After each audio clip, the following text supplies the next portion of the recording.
Early reports out of the offseason program for the San Francisco 49ers have Ricky Pearsall and Brock Purdy really building a strong connection early in camp.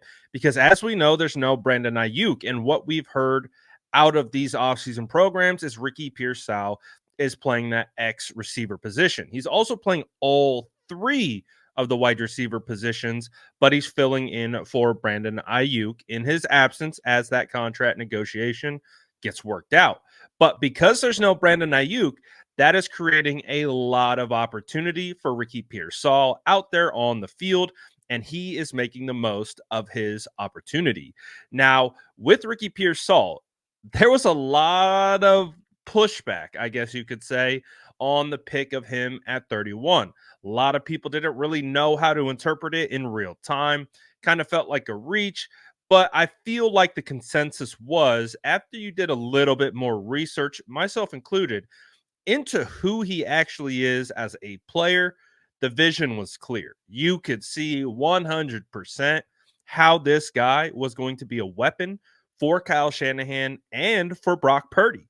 And to hear that these two are already building a strong rapport and connection, man, that's exciting to hear because we're phase 3 of the offseason program. We haven't even got to training camp yet. And then once we get to that phase, I expect that rapport to take another step further. Now, we have already heard before the offseason program even began that Brock Purdy and Ricky Pearsall were throwing together. So, did that help at all with any of their kind of connection through this point? Maybe. But as long as they can continue to build, this is a good sign for the San Francisco 49ers and dangerous for the rest of the league, especially if you have a wide receiver core of Brandon Ayuk, Deebo Samuel, Jawan Jennings, Ricky Pearsall, and Jacob Cowing as your top 5 guys.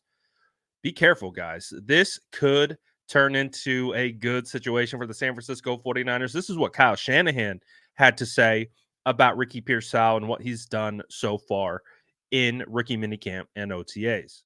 Why is Ricky wearing the blue non-contact jersey? Just like to single them out so you guys can find them. No, anytime.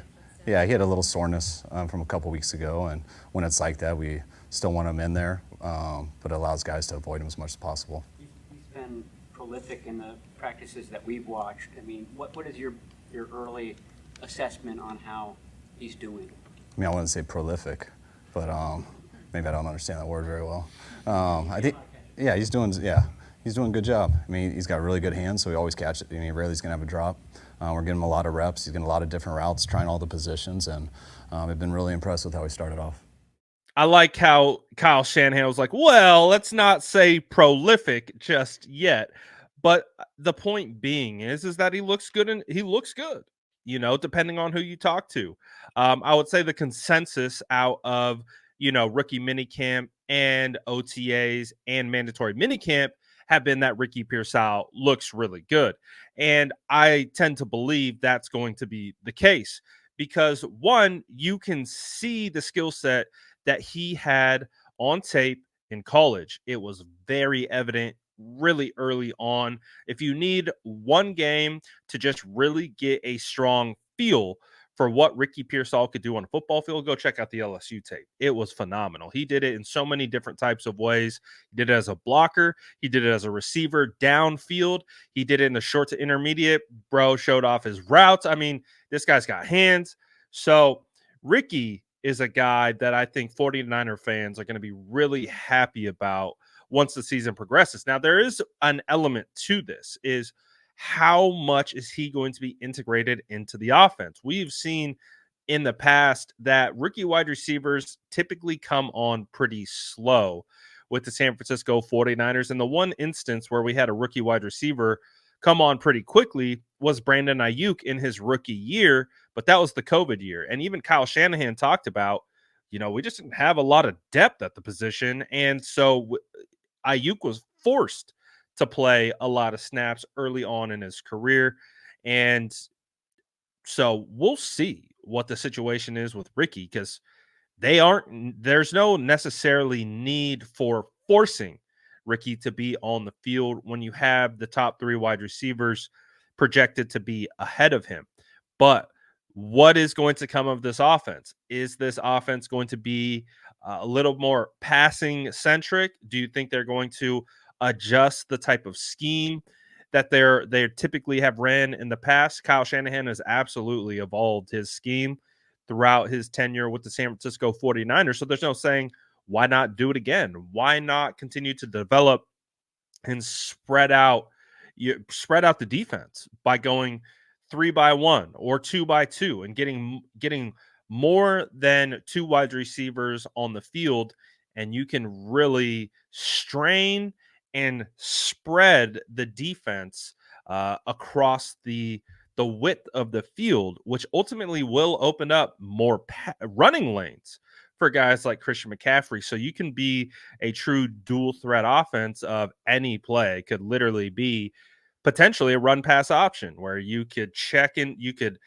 call a run, at the beginning in the huddle, and you can check out to a pass based on the defensive scheme and formation that they present to you when you have 3-4 wide receivers out on the field.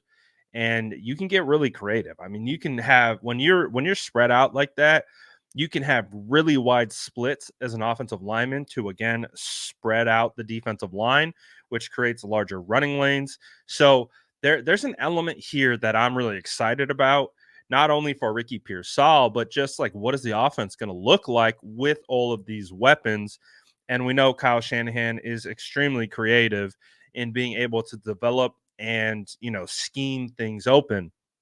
So I would say so far, the early returns on Ricky Pearsall in this offseason program have been great so far from what I've heard. And you can see for yourself when he's running his routes, when he's in his warm-up period. He's very dialed in when it comes to the precision in which he runs. He's very shifty, and you can see that once you start to get in the open field and you get into a game time situation, he's going to be killing you with head fakes.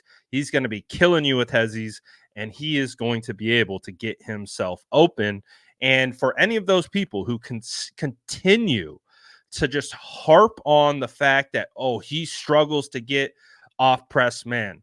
None of these guys ever talk about how Kyle Shanahan has the ability to scheme guys open with pre-snap motion and all these different types of things. So press man, I don't care. I really don't, because how often are teams going to come out and just run press man for 90% of their defensive plays? It's just not a reality. So it's starting to sound like a fallacy that people continue to hold on to who don't want Ricky Pearsall to be successful. So at a certain point, it is what it is. Let the guy go out there and develop and earn this opportunity, because he's been with the 49ers for 5 minutes. So anyone trying to really quantify exactly who Ricky Pearsall is, I would say is a little bit ahead of the situation, because we still have to wait and see. We got to see what this guy looks like in pads in the NFL. That is going to be the true litmus test of how this guy has translated to the NFL. A lot of guys can run routes on air. A lot of guys could look really good in shorts and no contact.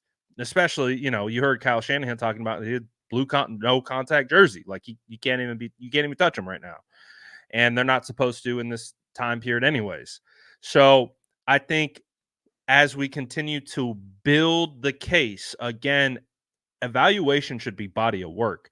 And so we've got this much body of work from Ricky Pearsall, but this much body of work so far sounds really, really good and really, really promising. And we're going to keep stacking, and then that will paint the full picture of what Ricky Pearsall really is and what he will be with the San Francisco 49ers. But so far, through the first phase, Ricky Pearsall sounds like he is impressing, and Brock Purdy is already building a rapport with him, which is going to be dangerous for the rest of the NFL. But what are your thoughts about this situation?